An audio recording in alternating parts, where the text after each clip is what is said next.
বাম দিক দিয়ে ঢুকে ডান দিকে বের হয়ে গেছে বুলেটটা। তো এটা মানে ম্যাসিভ ব্রেন ইনজুরি বলতে যা বোঝায় সেটাই।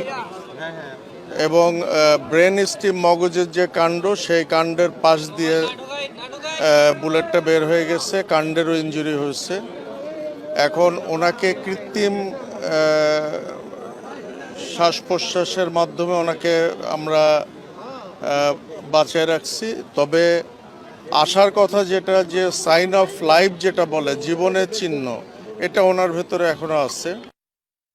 সময় সন্ত্রাসীরা ওসমান হাদির মাথায় গুলি ছোড়ে।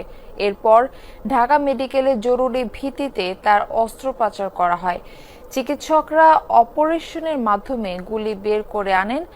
তারপর তাকে নেওয়া হয় লাইফ সাপোর্টে। চিকিৎসকরা জানান, অপারেশন চলাকালে হাদির দুবার কার্ডিয়াক অ্যারেস্টের পাশাপাশি প্রচুর রক্তক্ষরণ হয়েছে। পরে ঢাকা মেডিকেলের লাইফ সাপোর্ট থেকে পরিবারের সিদ্ধান্তে ওসমান হাদিকে স্থানান্তর করা হয় এভার কেয়ার হাসপাতালে।